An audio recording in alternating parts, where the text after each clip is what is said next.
Welcome to the overview of the book of Matthew. The Gospel of Matthew is really a foundational book to the Christian life. And like each of the Gospels, that's Matthew, Mark, Luke, and John, Matthew tells the story of the birth, the life, and the death of Jesus. And really the major theme that Matthew presents is this: Jesus is the fulfillment of the Old Testament promised Messiah King. So the key word for you to look for as you read this book, and I will go ahead and highlight or underline it each time you see it, is this. It's the word fulfill or fulfilled. Each time Matthew uses it, he's highlighting how Jesus has come to fulfill what was told in the Old Testament. And Matthew really does a masterful job highlighting the parallels of the Old Testament to Jesus' life and ministry. In one sense, he really structures this book to be like a new Pentateuch. The Pentateuch is the first 5 books of the Bible. And so what we find in Matthew are 5 major divisions that parallel the works of Moses, beginning with a genealogy and ending with the final commission. The history of Jesus' life and his ministry parallels the history of Israel, with their wanderings in the wilderness and with Egypt, things like that. Jesus takes on the roles of Israel's heroes, but in a new and better way, as a better Moses, the promise of Abraham, the son of David. Everything about this book keeps pointing us to Jesus as the fulfillment of the Old Testament prophecies. Jesus is the Messiah King. And from the beginning, Matthew tells us exactly what he's going to do. In chapter 1, verse 1, he says, "This is the book of the genealogy of Jesus Christ, the son of David, the son of Abraham." This is Jesus. Well, this gospel was the first gospel that was completed, just a decade or two after Jesus' ascension, and the disciples share the stories and teachings of Jesus. Before this book was written, they really shared these things verbally before recording them for future generations. And the author of this book, of course, is Matthew, who is one of Jesus' disciples. He was a tax collector. He was also called Levi. We don't really know too much about Matthew, except he would have been a really unlikely choice to be a disciple. Tax collectors were despised by Jews because they were viewed as traitors. They worked for Rome, and most of them, if not all of them, were corrupt, and they would charge more taxes than required so that they could embezzle the money off the top for themselves. Matthew would have been an outcast in his society, but Jesus changes that and makes him a voice for his kingdom, calling his Jewish brothers and sisters to find treasure, not in the money he used to collect, but in King Jesus instead. And Matthew's themes of Jesus' fulfillment of Jewish history and promises make this book especially pointed toward the Jews in the first century.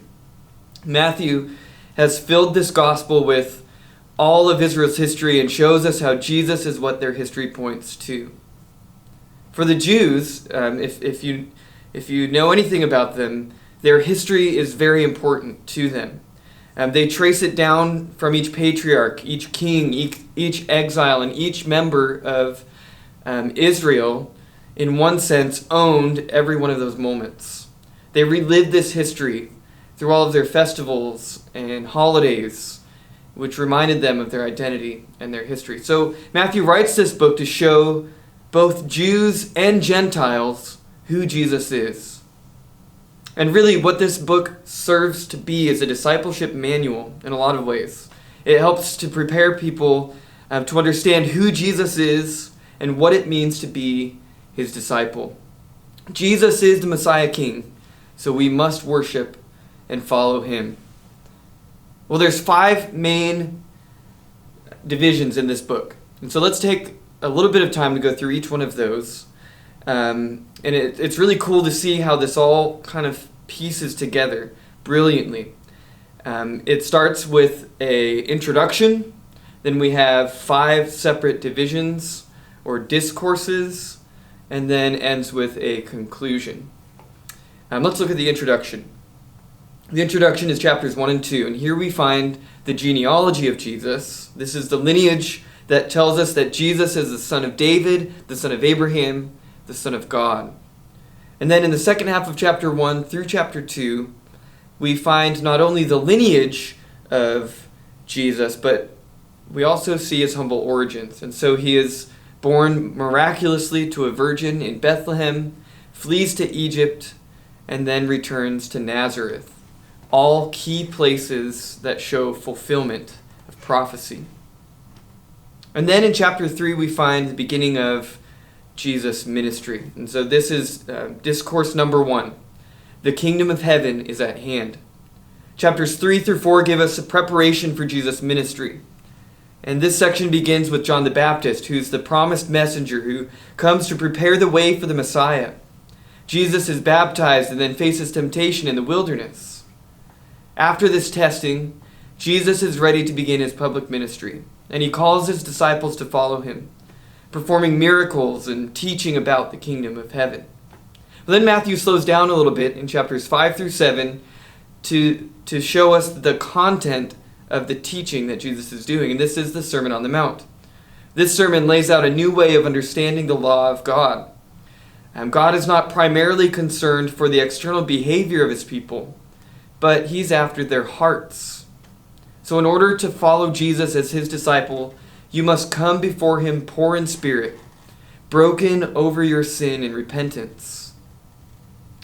This sermon, Jesus describes the righteousness that's required, and it leaves his audience with warnings to follow him on the narrow way, to build your house on a firm foundation, the foundation of his teaching. And this serves as a key section of this book for discipleship, as Jesus acts as a new and better Moses, explaining what it means to be his disciple and how to enter his kingdom. So that's discourse number 1. The kingdom of heaven is at hand, chapters 3 through chapter 7. Well, discourse number 2 is chapters 8 through chapter 10. And here we see the disciples of the king.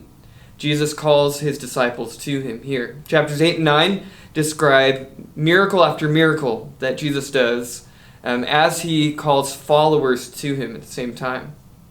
The kingdom that Jesus has come proclaiming continues to spread as he performs miracles of healing. He calms the storm.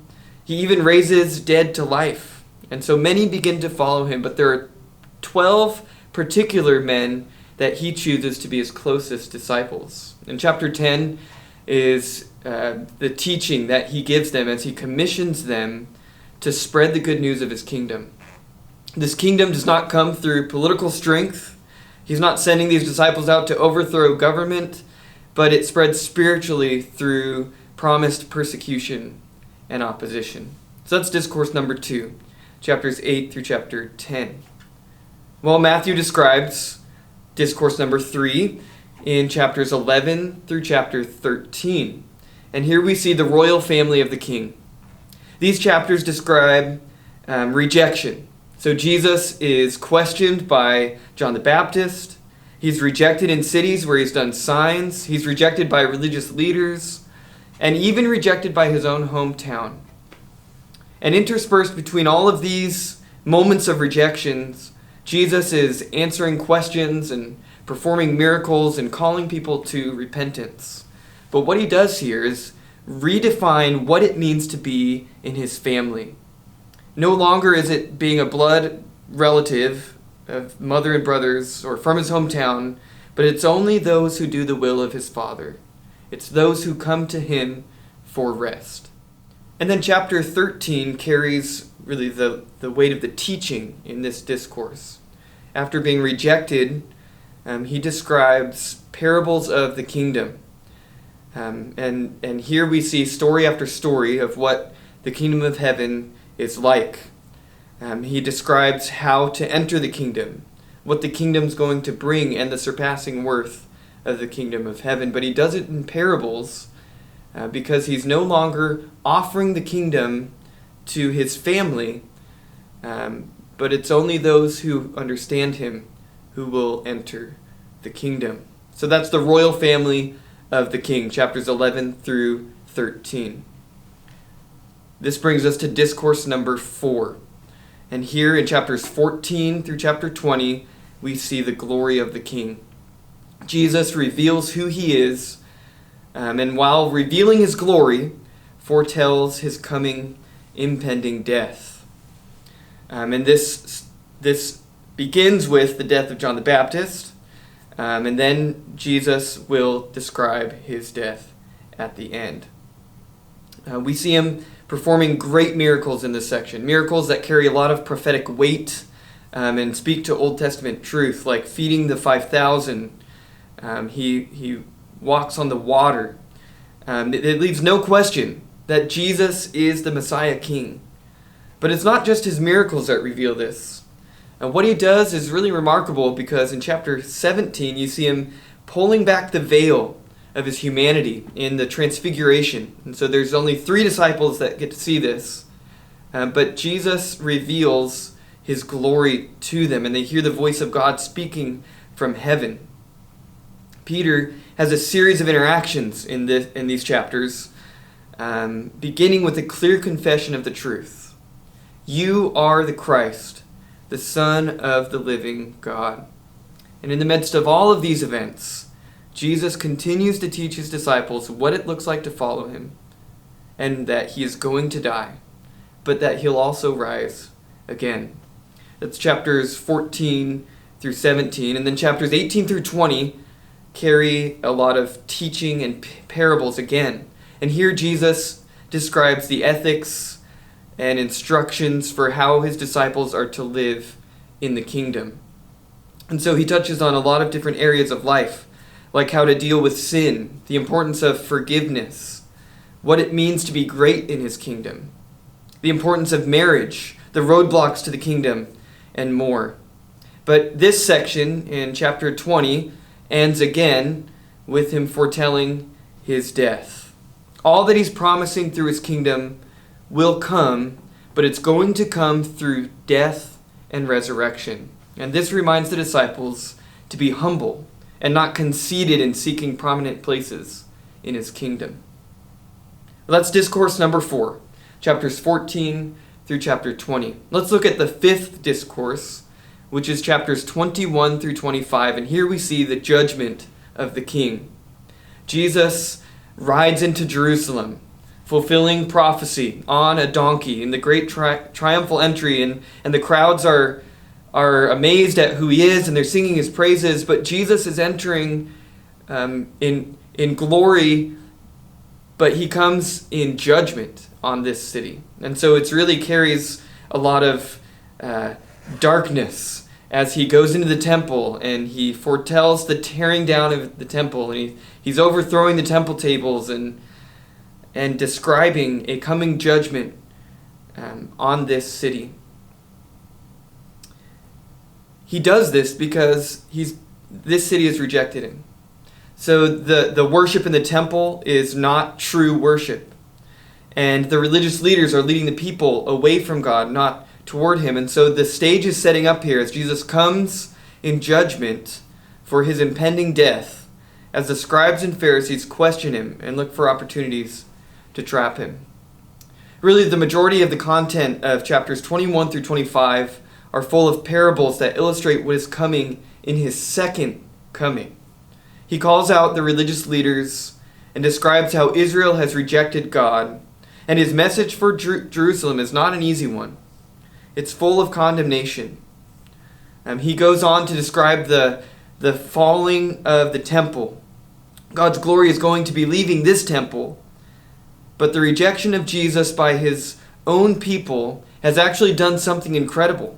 It's opened the door for the kingdom to go to the most unlikely candidates. Gentiles, sinners, and the lowly are the ones invited to his kingdom. And so Jesus explains that his coming will separate the sheep from the goats. Those who have come through Jesus are granted entrance into his kingdom, but those who have rejected him will be cast into eternal punishment. And that's the 5th discourse, chapters 21 through 25, the judgment of the king. Well, and Matthew concludes the book with 3 chapters where he picks up the pace again and describes a lot of events from chapters 26 through 28. And here we see that the king is enthroned. Jesus takes his crown in the place of the skull. And so chapter 26 opens with the Passover, and we see his Last Supper. Jesus becomes the true Passover lamb as he's arrested, faces trial, and is crucified as the King of the Jews. And what he's promised again and again and again has now taken place. The king has been killed. But then chapter 28 comes and we find the resurrection. Here we see Jesus has always promised he's going to die, but he's also going to rise again. And so this shouldn't have been a question in the mind of his disciples, but no one was expecting it. Jesus walks out of the grave, and here we hear the good news of his resurrection. Jesus appears to his disciples and then commissions them to make disciples of all nations. And so the kingdom of Jesus spreads around the world as his disciples take his teachings and spread the good news of death and resurrection, which is the only way to enter his kingdom. And the whole book ends with this promise. Just as he came in chapter 1, he promises that he will never leave. He tells his disciples, I am with you to the end of the age. And Jesus is the fulfillment of the Old Testament prophecies of the Messiah King. And that's the book of Matthew.